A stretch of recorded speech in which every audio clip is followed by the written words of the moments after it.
Welcome to Cosmo Talks. I'm Petra. In this episode, we explore why your morning mood is not a personality trait and how you can be a good host to your microorganisms. Because together, you form a fascinating ecosystem, and when the interaction is right, when the crosstalk runs smoothly, you flourish. I'm just not a morning person. How often have you said that or heard it? We accept it as established fact. Some people are fresh and alert at sunrise, others need 2 cups of coffee to be approachable. But what if that's not a personality trait at all? What if your morning mood is largely determined by what happened in your gut last night? While you slept, your microbiome was working, and how that work went partly determines how you wake up. Today, you'll discover why not being a morning person is often a signal, not an identity. We think of personality as something stable. You're introverted or extroverted, optimist or pessimist, morning person or night owl. Labels we give ourselves and then behave according to. But much of what we call personality is actually physiology. It's the result of processes in your body you're not even aware of.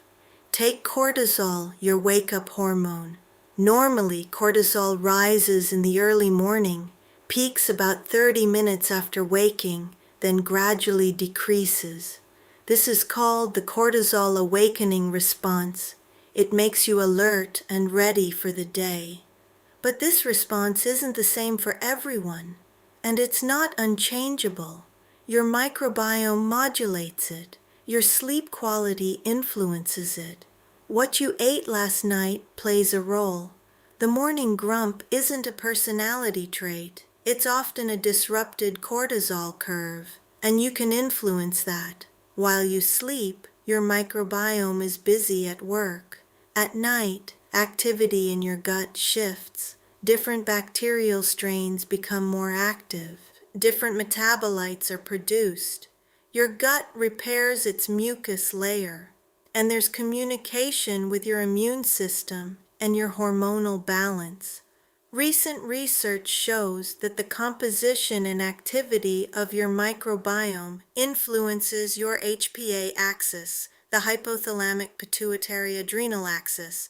This is the system that regulates cortisol, and cortisol partly determines how you wake up. In people with a disrupted microbiome, from poor diet, chronic stress, antibiotic use, we often see a flattened cortisol curve. The morning peak is lower. The difference between morning and evening is smaller.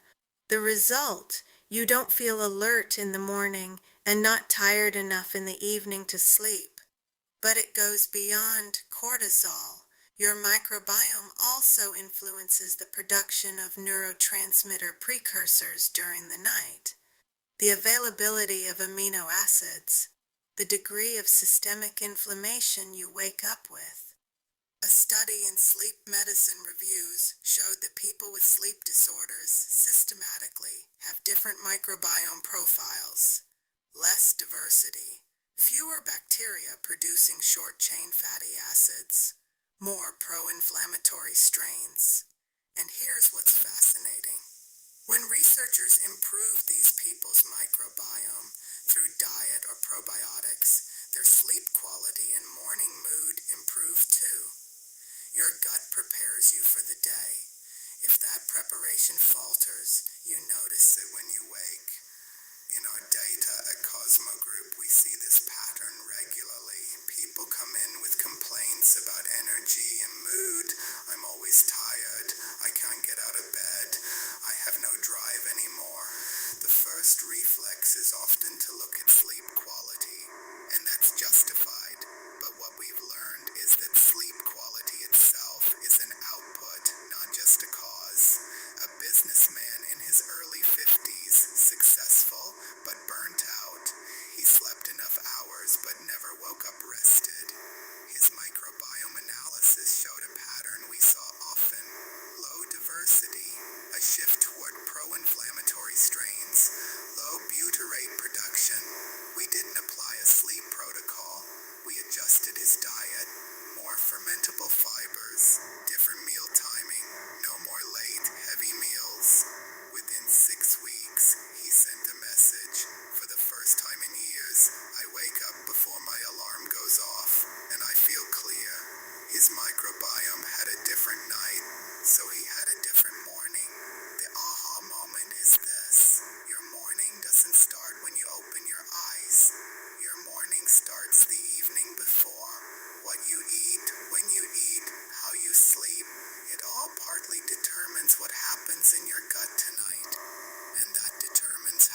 This week, experiment with your evening meal.